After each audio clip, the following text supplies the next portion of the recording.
Good morning students. एक नई आशा के साथ एक नए टॉपिक के साथ आपकी अनु मैम। बच्चों, आज हम लोग बहुत ही मजेदार टॉपिक करने वाले हैं। क्या करने वाले हैं?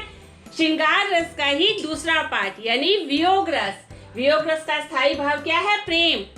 प्रेम में डूबा नायक या नायिका जो बिछुड़ चुके हैं लेकिन पुनः मिलन की आस है, तो वहां पर कौन सा रस होता है? वहां पर वियोग श्रृंगार रस होता है। यानी प्रेमी प्रेमिका एक दूसरे से अलग हो गए हैं, उनका अलगाव हो गया है, वो बिछुड़ चुके हैं लेकिन मधुर स्मृतियों में खोए हुए हैं। कहा भी गया है, मोहब्बत करेगा तो रोता रहेगा, ये होता रहा है, ये होता रहेगा। यानी यदि आपने सच्चा प्रेम किया है तो आपको तड़पना भी पड़ेगा, रोना भी पड़ेगा, जुदाई भी होगी, मिलन भी होगा, क्योंकि मिलन के बाद में जुदाई होती है और जुदाई में नायक नायिका एक दूसरे के लिए तड़पते हैं और मधुर स्मृतियों में भी खोए रहते हैं। तो अब हम इसे अनेक उदाहरणों के द्वारा समझेंगे। यानी वियोग रस में प्रमुख क्या होता है? आंसू होते हैं, मधुर यादें होती है। तो इस प्रकार से अब हम वियोग रस को अनेक उदाहरणों के द्वारा समझेंगे। सबसे पहले उदाहरण लेते हैं। अरे बता दो मुझे दया कर, कहाँ परवासी मेरा, इसी बावले से मिलने को डाल रही हूँ मैं फेरा। मुझ विरहनी पर दया करके बता दो कि मेरा प्रिय कहाँ चला गया है। मुझ बावली पर दया करके बता दो कि मेरा प्रेमी कहाँ चला गया है और जिसके चक्कर में मैं पड़ी हुई हूँ वो मेरा प्रेमी कहाँ चला गया है। अगला लेते हैं। निसी दिन बरसत नैन हमारे, सदा रहती वर्षा ऋतु हम पे, जब से शाम सिधारे।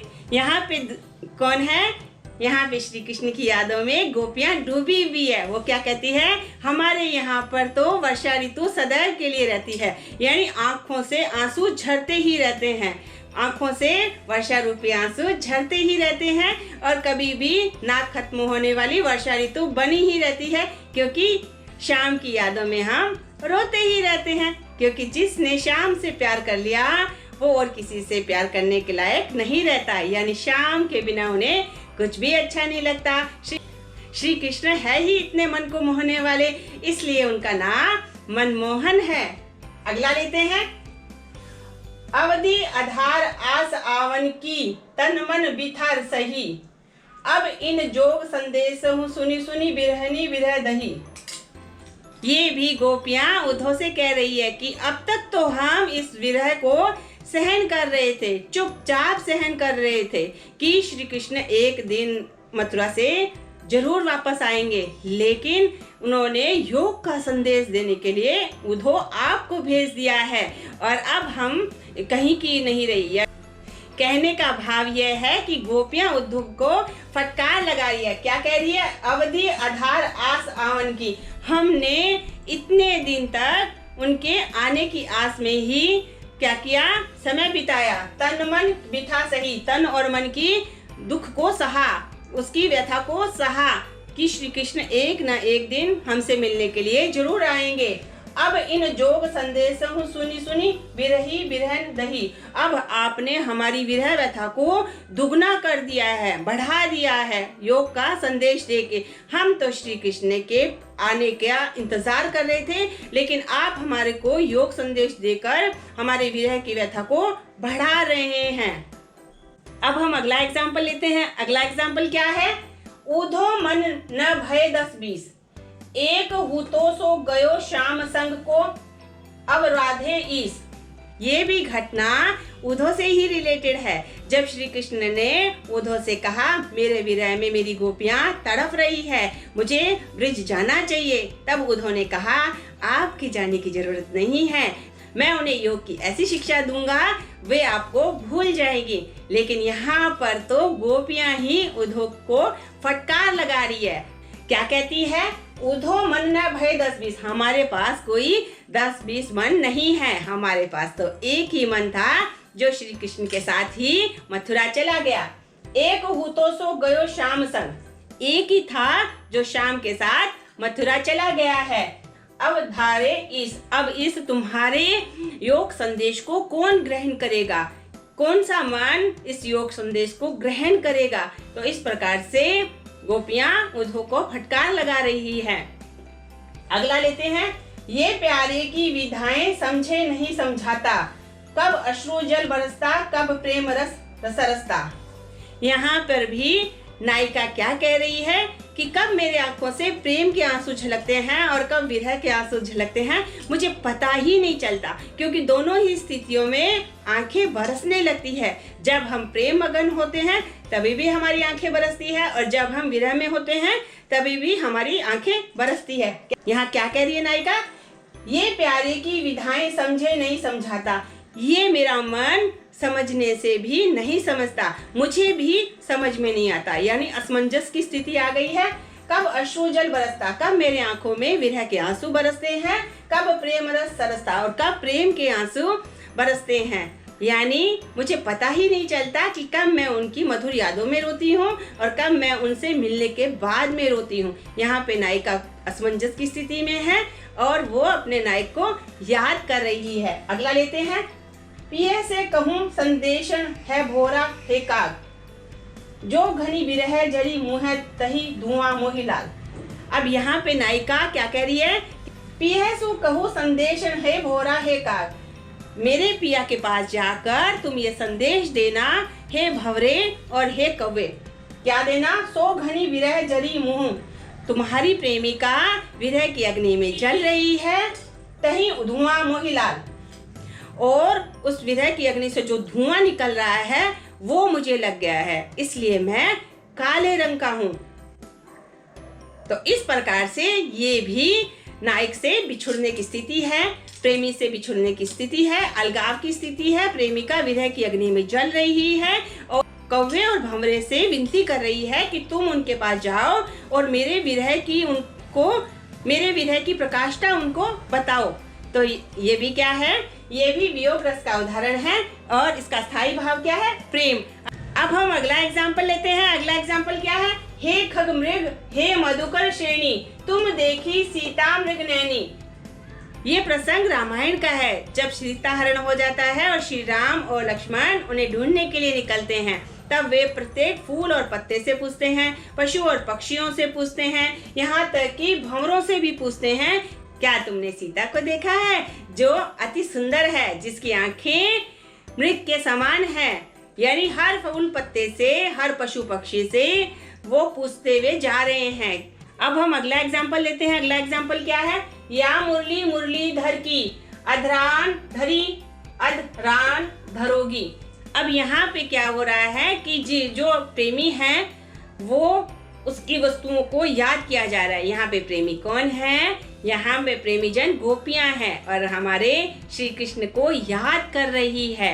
यानी आश्रय क्या है, हमारे श्री कृष्ण, और आलंबन क्या है, गोपियां, जो श्री कृष्ण की याद में डूबी हुई है। वो श्री कृष्ण की मुरली को देखकर उनकी मधुर यादों में खो गई है। वो कह रही है ये श्री कृष्ण के होठों पे धरी जाने वाली मुरली है, वो मुरली को देखकर उनकी मधुर स्मृतियों में खो गई है।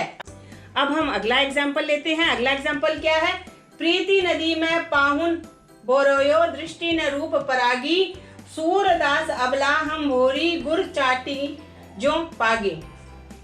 यहाँ पर भी गोपियां उद्धव को समझा रही है कि तुम श्री कृष्ण के पास में रहकर भी उनके प्रेम में नहीं डूबे। यानी तुम्हारे पास प्यार की नदी थी लेकिन फिर भी तुम उस पर नहीं डूबे, और दृष्टि न रूप परागी, और तुम्हारी दृष्टि में भी उनका रूप सौंदर्य नहीं बसा। यानी तुम भी उनके रूप सौंदर्य में नहीं फंसे और उनके पास रहकर उनके प्यार को महसूस नहीं कर सके। लेकिन हम स्त्रियां, हम गोपियां इतनी भोली हैं कि हम श्री कृष्ण के प्रेम में ऐसे फंस गई हैं जैसे चींटियां गुड़ को देख के फंस जाती है, चीनी को देखकर जैसे उसमें ही मोहित हो जाती है। ठीक हम भी श्री कृष्ण के रूप सौंदर्य से उतनी ही मोहित हो गई है, उतना ही उनसे लगाव हो गया है। लेकिन तुम बड़े ही दुर्भागी हो जो श्री कृष्ण के पास रहकर, प्रेम रूपी नदी के पास रहकर भी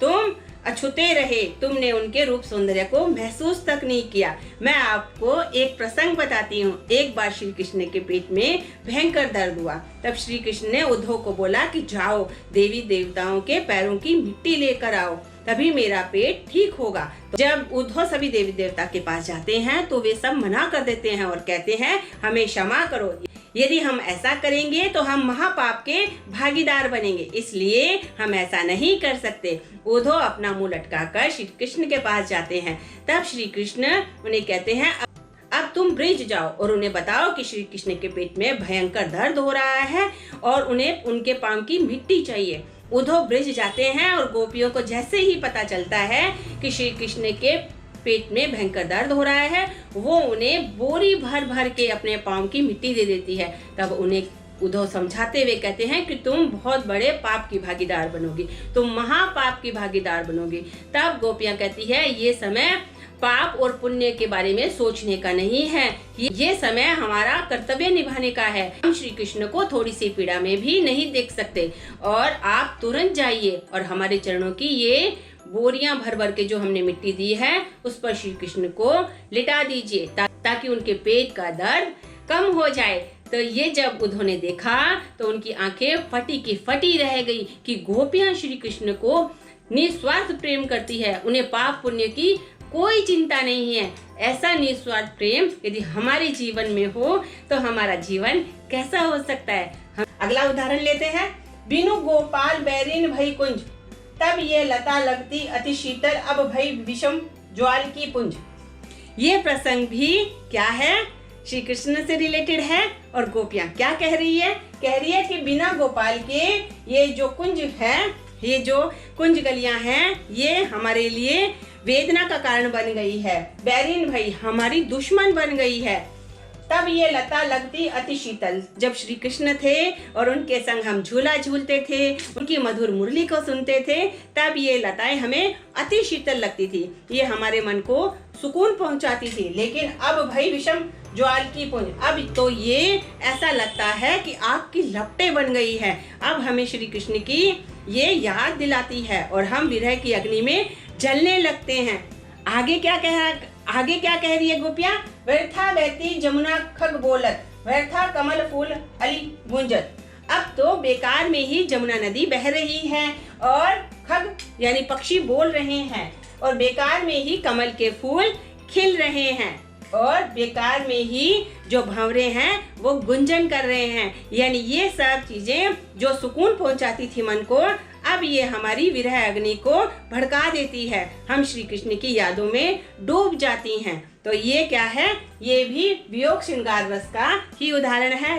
इसका स्थायी भाव क्या है, प्रेम है, यानी पुनः मिलन की आस है कि श्री कृष्ण मथुरा से एक ना एक दिन जरूर लौटेंगे। अगला एग्जाम्पल लेते हैं। हेरी मैं तो प्रेम दीवानी, मेरा दर्द न जाने कोई। ये क्या है, ये मीरा का पद है। यहाँ पे मीरा क्या कह रही है कि मैं तो प्रेम की दीवानी हूँ, मेरा दर्द कोई नहीं समझता, क्योंकि मेरे दर्द को समझने वाले श्री कृष्ण हैं और इसके अलावा मेरे दर्द को कोई नहीं समझ सकता। दीवानों के लिए कहा भी गया है, दीवानों की ये बातें दीवाने जानते हैं, जलने में क्या मजा है परवाने जानते हैं, तुम यूं ही जलाते रहना आ के ख्वाबों में, पल पल दिल के पास तुम रहती हो। यानी नायक या नायिका एक दूसरे के ख्यालों में डूबे रहना इतना पसंद करते हैं कि उनके लिए वो दर्द भी सुकून बन जाता है। तो यहाँ पर हमने क्या समझा, वियोग रस के सारे उदाहरण। यहाँ पे नायक नायिका अलगाव की स्थिति में रहते हैं, जुदाई की स्थिति में रहते हैं, एक दूसरे से मिलन नहीं हो पाता, लेकिन पुनः मिलन की आस रहती है। तो ये कौन सा रस है, ये वियोग श्रृंगार रस है और इसमें स्थायी भाव क्या है, प्रेम। आप मेरे साथ जितनी इसकी प्रैक्टिस करेंगे आपके लिए वियोग श्रृंगार रस समझना हो जाएगा बाएं हाथ का खेल और आप पाएंगे परीक्षा में अधिकतम अंक। मैं हिंदी भाषा को इतना सरल, सहज और सुबोध बना देना चाहती हूँ ताकि आपको परीक्षा में कोई दिक्कत ना आए और आप पाए परीक्षा में अधिकतम अंक।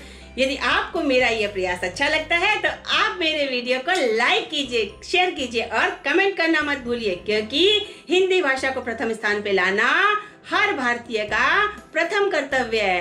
हिंदी अपनाइए, मत शर्माइए। धन्यवाद।